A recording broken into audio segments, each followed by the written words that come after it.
Hello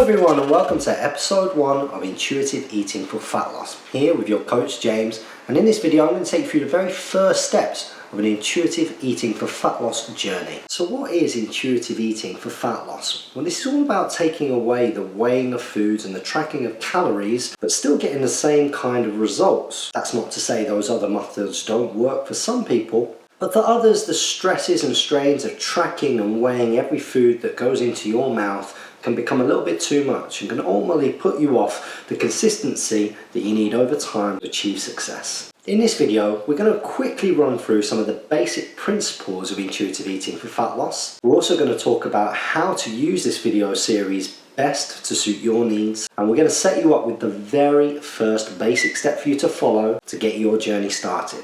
So how is fat loss achieved? Well, it's not the answer that everybody wants to hear, and it's not the glamorous answer, but it is pretty straightforward. Ultimately, if you apply calorific deficit to your diet, then you will lose body fat, you will lose weight. And that calorific deficit can be achieved by one of two ways, or a combination of both. That's by eating less calories, and it's about burning more calories and being more active. Now the black and white of it is as straightforward as that, but as we know, applicability is everything. And it's all well and good saying to some people that you need to eat less and do more, but that's not necessarily giving them the solutions that they need or getting through to their mind the way that's going to work best for them. Now, all diets work off this principle, whatever diet you're going for, and they tend to package themselves up in one of two ways. On the one hand, you've got those calorific restricted diets. These are the ones that unashamedly focus on the reduction of calories, whether managing a points-based system, replacing meals with shakes, calorie tracking via apps or food diaries, right down to weighing your foods. And of course, this works on the basic laws and fundamental laws of the universe, which is thermodynamics. It's about energy balance. You use a certain amount of energy just to exist every day. And that amount of energy increases the more active you are. And to sustain yourself, you have to eat a certain amount of energy.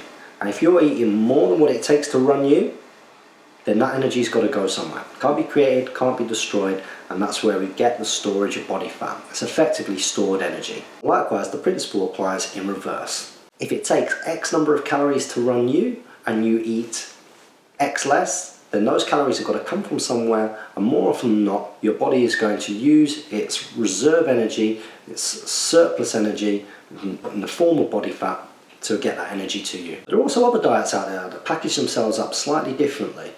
And these diets tend to focus more on your macronutrient balance. When we're talking about macronutrients, we're talking about your proteins, your carbohydrates and fats. And all of you have heard of high protein diets, low carb diets, high fat diets, low fat diets. But ultimately, all of these are achieving the same thing that you tend to see with calorific restricted diets. As normally by restricting or managing one of those food groups, one of those macronutrients, that ultimately your calorific total will be reduced. For example, if you eat one way and then you simply shift that diet to eating a low-fat version of itself, then you're going to be taking in less calories overall. Or another example would be you eat exactly the same way, but you reduce your carbohydrate portions.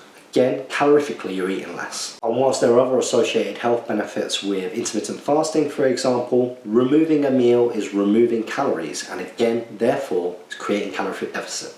It can be all too easy to overcomplicate the process of fat loss, and a big part of that is because this is an industry. Lots of people want to make money by confusing you, because there are two statements that are completely true when it comes to nutrition. It is a vast subject. There's so much to know and so much to learn. It's incredibly interesting. And this means that people can use elements of this science to confuse the masses, to make them think that their way and their approach is the right way. But there's also another statement which is true, and that is that really the fundamentals of weight loss are really straightforward. It's ultimately an equation, and that equation is going to be different for every single individual, but ultimately it's the same principle. That's really exciting to know, that actually there are simple solutions to your perceived problems that make achieving what you want to achieve more possible than you maybe thought was possible. Now, when it comes to intuitive eating for fat loss, this principle is absolutely key Because ultimately the journey is about looking at where you are at any given moment and simply changing ever so slightly that situation from here, where you're not happy with where you are, where you want to make improvements, where you want to get better, where you want to lose more body fat, to a situation which is closer towards ultimately where you want to be. And I think far too often people can get put off by the idea that this is a complicated science, that somehow that you have to be working at the very sharpest point of the needle of weight loss and fat loss in order to achieve any kind of results. That you have to be eating like some kind of stage athlete or physique athlete in order to get results. And that's absolutely not true. For example, you could take the guy who's eating 5 KFCs a day, and if you get him to eat 4 KFCs a day, he's going to lose weight. Now, ultimately, when it comes to any journey, it's about looking at where we are, our starting point. Effectively, all of the things that have led us to the point where we're not feeling 100% happy about our position and where we want to make some positive changes. And also then looking at where we want to be, where, what we think is an idea of happiness and balance when it comes to our health, our physiques. Now, quite often our job as coaches isn't actually necessarily to take somebody from this point to that point, but it's about finding somewhere on that line where you are happy with the balance between the way that you're eating, you're drinking, your lifestyle, and also happy with your body and confident in your body and how it looks and how it feels and how it performs. Now, does this mean that there isn't a place for tracking calories, for weighing out foods? Well, absolutely not. That's going to work for lots of people too. And for those people that works for, that's great. I'd be lying if I didn't sit here and say that I'm currently tracking my calories, because I have a very specific goal, and because it's a very specific goal, a sharp point of the needle, it requires that extra level of focus and that extra level of knowledge of exactly what's going into my system at any given moment. But for most people, for 99.99% of people, you don't need to be doing that in order to achieve great things with fat loss. You can achieve it by simply making small layered changes week by week over time, and that's very much what this Intuitive Eating for Fat Loss series is all going to be about. And it's all about taking things step by step, one step at a time. It's really important, if you're going to join me on this journey over the coming weeks, that you don't try and skip ahead those stages and try and get ahead of the game by going from step 1 to step 4 and from step 4 to step 9. You need to take every step as it comes, and you need to also accept that this isn't going to be a smooth curve upwards. We're all human beings. That might be the case for some of you. You might find this really 100% easy and that you're in a great place and you manage to do it now every single step. But actually what we want along the way is we want difficulty, we want there to be trouble, we want there to be situations that you find a little bit tougher, because it's through coming up against those red flags that stick up that enables us to find solutions. And these solutions aren't going to be solutions for that person over there or that person over there. They're going to be your solutions. They're going to be ways that you're then going to use for the rest of your lifetime when it comes to solving the issues that come with weight loss, eating healthily. So when these barriers come, don't feel that that is the time to stop, to turn back and to walk back down the path. The most important thing with an Intuitive Eating for Fat Loss journey, and in fact any journey when it comes to fat loss, or even if it comes to the opposite end of the scale, you're trying to build a physique, you're trying to build muscle, it's about putting one foot in front of the other and just keep on going.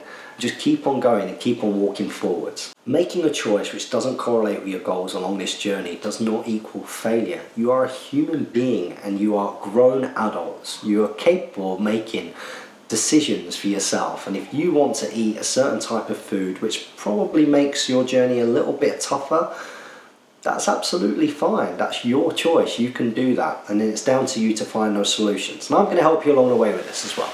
So that's a little bit of a summary about what to expect over the course of this video series. What's really important is that we hit step 1. And step 1 really is the foundation level. This is the tool which I'm asking for you guys to use in order to make the best amount of progress for intuitive eating. Now, for any journey, in order to get to where we want to get to, we've really got to understand where we're coming from. The wonderful things about the human body is it's an accurate reflection of how we treat it over time. It doesn't lie, it tells us a story, but we need to learn a little bit more about that story. One of the things when it comes to eating is that as much as we think about eating quite a lot, actually a lot of our eating habits are part of our subconscious thought. It happens in part of the subconscious brain. And a lot of the time we're not aware of how that looks in the bigger picture, zoomed out. We just see things one meal at a time, but we don't see things over the course of a day or a week or a month. Of course, the human body does reflect this. And if you're finding that you're not happy where it is, that means that we need to make some changes of what you're doing to it in the bigger picture. So we have to understand where we're coming from. Now, in my experience, the best way of doing this is to apply a form of tracking. Now, for some people, they like to use apps, they like to use technology to log what meals they've been eating, the specific food types they've been eating, and of course this gives a certain amount of data back. It will give you an idea of how many calories that you've had, it will give you an idea of your macronutrient balance, and that's absolutely fine, and that works for a lot of people. But I'm going to make a little bit of a suggestion here. We all spend a lot of time on our screens. You guys are watching a screen right now, and maybe it's time just take a little bit of a step back from the technology and all of that information and data which is being sent through to you, and let's save that for maybe a point in the journey where we need to accelerate things up, where we need to get a better idea of the specifics of what we need to do to take a step forward. For most of us, we don't necessarily need to do that right now. Right now, we just need to see what we're doing so we can make the small little changes to take steps to where we're going to. So what I'm going to suggest all of you do is that you get yourself a diary, a food diary. Try not to do this on just any old notepad. Let's try and get ourselves a day per page diary or a nice notebook, something which you're going to keep forever, because this is ultimately going to be a record of your journey, not anybody else's journey, your journey. And it's going to document the solutions that you found along the way to the barriers which will come up for each and every single one of you, and the solutions that you found to those. So that even in the future, if you get to a point where you're suddenly not as happy with where you are, physically, mentally, from a performance perspective, you can always look back at this diary. You can find the point of the journey and line up where you are now to that point on the journey and what you did to get past those steps next time. It becomes an incredibly valuable resource, and as such it should be a book which you're going to look after for a long period of time. Now, what's a food diary going to do for us? What a food diary is going to do is it's going to apply a level of conscious thinking to our eating patterns and behaviours. Now, what I want you to do as step one isn't to change anything. Now, that sounds crazy. How are you going to make progress without changing anything? Well, it's like what I said before. To know where we're going, we've got to know where we're coming from. And as such, we need to get an accurate idea, or as accurate as we possibly can, idea of the way that you're eating now, so we can start to make changes along the way and make those small changes. And I'm going to help you make those changes over that time. But what you're also going to find is the added level of accountability that comes with writing a food diary will already start to affect the way that you eat and the way that you plan your meals. Just by knowing that you're having to write in that food diary will mean that you are less likely to make choices which don't correlate with your goals. It's just a fact. And trust me, that's enough to take the first steps of an intuitive eating for fat loss journey. No pressure, no crazy dieting, no weighing or tracking calories or anything like that. Just writing in that food diary. There are different approaches to writing in a food diary, and whichever way you go about it, it's completely up to you. It's what suits you best. This has got to be as easy as it possibly can for you, the individual. Some people are planners. Some people like to plan out the meals that they're going to be having throughout the day. So actually what they'll do is they'll write out the times that they've been eating, or that they're planning to eat, and they'll write out the meals that they've got planned for themselves across the course of the day. And as and when any changes happen, they'll edit that throughout the day or at the end of the day. I have to say this tends to be a minority of people who do this. You then have people who take the food diary around with them. They stick it in their handbags or their man bags or whatever bags they've got with them. And as and when they eat or drink, they'll then make that little note in the food diary. Again, this tends to be a smaller percentage of people.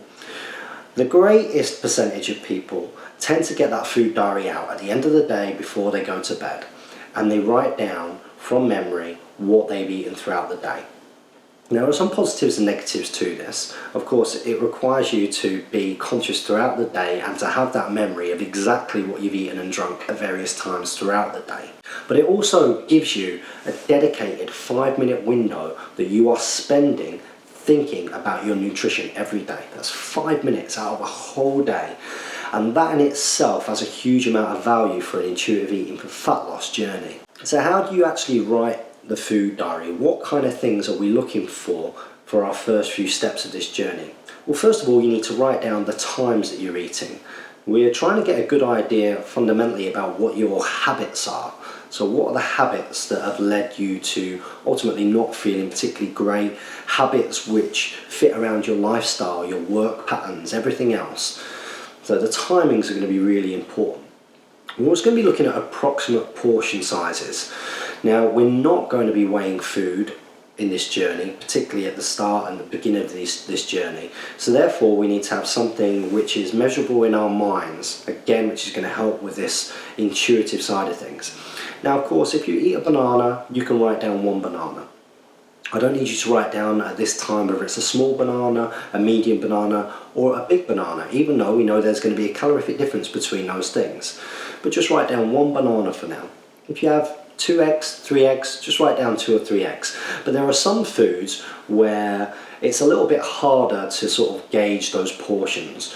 So, for example, if you're having some porridge or some cereal, what I want you to do is to write down how many handfuls, how many palmfuls of that cereal makes up that bowl, or rice, or pasta, or potatoes, or whatever it may be along those lines. Now again, you don't necessarily have to do this with all of the food types that you track in your food diary. If you eat a chicken breast, write down that you've had a chicken breast. You don't need to write down that you've had 1.7 chicken breasts because part of it sticks off the palm of your hand.